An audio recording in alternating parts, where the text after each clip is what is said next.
வணக்கம் நண்பர்களே. நம்ம சேனல்ல தமிழ் சமையல் மதுரையில் நம்ம இன்றைக்கு ஹெல்த் டிப்ஸ் பற்றி தான் பார்க்க போகிறோம். அதுக்கு முன்னாடி நம்ம சேனலுக்கு நீங்கள் புதுசுன்னா ஃபஸ்ட்டு சப்ஸ்கிரைப் பண்ணுங்க. அப்படியே பக்கத்தில் உள்ள பெல்கானையும் மறக்காமல் கிளிக் பண்ணுங்க. அப்போ தான் நான் அப்லோடு பண்ண வீடியோ உடனுக்குடன் உங்களுக்கு வந்து சேரும். நம்ம இன்றைக்கு ஜவ்வரிசி ஆரோக்கிய நன்மைகள் பற்றி தான் பார்க்க போகிறோம். வாங்க வீடியோக்குள்ள போகலாம். ஜவ்வரிசி என்றதும் நம் அனைவருக்கும் முதலில் நினைவிற்கு வருவது விசேஷ தினங்களில் செய்யப்படும் ஜவ்வரிசி பாயசம்தான். ஜவ்வரிசி என்பது பதப்படுத்தப்பட்ட ஒரு சைவ வகை உணவாகும். இந்த ஜவ்வரிசி மரவள்ளி கிழங்கில் எடுக்கப்படும் டார்ச்சிலிருந்து தயாரிக்கப்படுகிறது. உடல் எடை ரொம்ப கம்மியாக இருக்கும் குழந்தைகள் ரொம்ப ஒல்லியாக இருக்க உடல் எடையை அதிகரிக்க என்ன சாப்பிட கொடுக்கலாம். அப்படிப்பட்ட குழந்தைகளுக்கு இந்த ஜவ்வரிசி பாயசம் மாதிரியோ இல்லை ஜவ்வரிசி வடையாகவோ ஜவ்வரிசி கிச்சடி மாதிரியாகவும் சமைத்து ஜவ்வரிசி அன்றாட உணவாக சாப்பிடலாம். அல்சர் நோய் உள்ளவர்கள் ஜவ்வரிசி தினம் சேர்த்து வரலாம். ஜவ்வரிசியில் பொட்டாசியம் உள்ளது. இது இரத்த ஓட்டம் ஆரோக்கியமாக வைத்திருக்க உதவுகிறது. மேலும் இரத்த ஓட்டத்தை கட்டுக்குள் வைக்கிறது.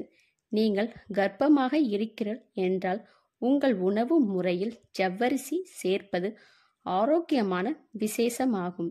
இது உங்கள் வயிற்றில் உள்ள குழந்தைக்கு நன்மை பயக்கும். ஜவ்வரிசியில் வைட்டமின் B6 மற்றும் ஃபோலியட் நிறைந்துள்ளது. அவை கரு வளர்ச்சிக்கு தேவையான சில ஊட்டச்சத்துக்களை வழங்குகிறது. மேலும் ஜவ்வரிசியானது குழந்தையின் மூளை வளர்ச்சிக்கும் உதவி செய்கிறது. ஜவ்வரிசியானது செரிமானத்திற்கு உதவுகிறது. மேலும் மலச்சிக்கல் மற்றும் வாயு வெளியேறுதல் போன்ற செரிமானம் தொடர்பான எந்த பிரச்சனையும் இது சரி செய்கிறது. ஜவ்வரிசி செரிமான அமைப்பில் செயல்பட்டு குடல் ஆரோக்கியத்தை மேம்படுத்தும் எதிர்டாட்சிகளை கொண்டுள்ளது. ஜவ்வரிசியில் கால்சியம், மக்னீசியம் மற்றும் இரும்பு சத்து உள்ளது.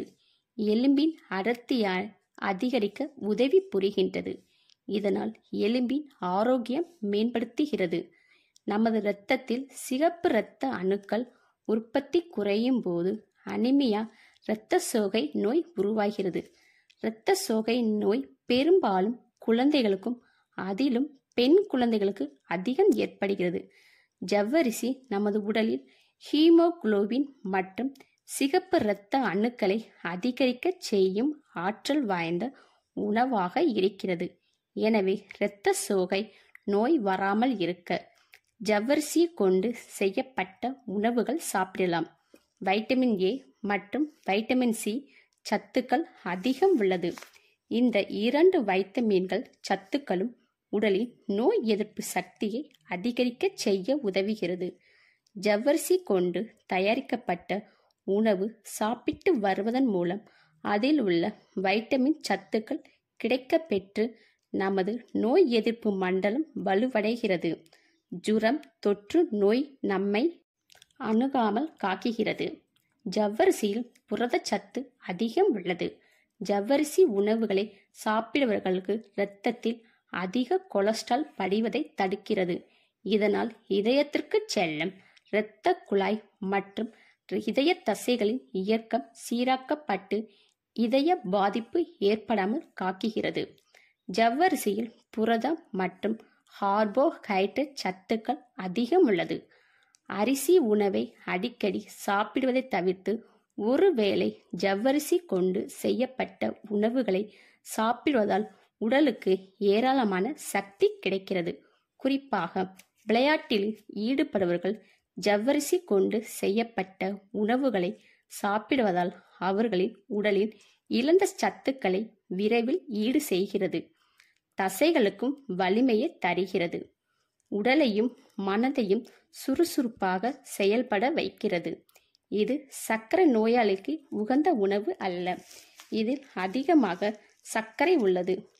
ஜவ்வரிசி அதிகமான கார்போஹைட்ரேட்டுகளும் கொண்டிருப்பதால் இது சர்க்கரை நோயாளிகளுக்கு இரத்தத்தில் சர்க்கரையின் அளவை அதிகரிக்கும். எனவே சர்க்கரை நோயாளிகள் ஜவ்வரிசியை முற்றிலும் தவிர்ப்பது நல்லது. ஜவ்வரிசியில் என்னென்ன ரெசிபிகள் பண்ணலாம்? ஜவ்வரிசி கிச்சடி, ஜவ்வரிசி வடை, ஜவ்வரிசி பாயாசம், ஜவ்வரிசி உப்புமா, ஜவ்வரிசி இட்லி, ஜவ்வரிசி லட்டு, ஜவ்வரிசி கேசரி, ஜவ்வரிசி அல்வா. மேலும் இது போன்ற ஹெல்த் டிப்ஸ் தெரிந்து கொள்ள நம்ம சேனலுக்கு சப்போர்ட் பண்ணுங்க. மறக்காம லைக் அண்ட் ஷேர் பண்ணுங்க.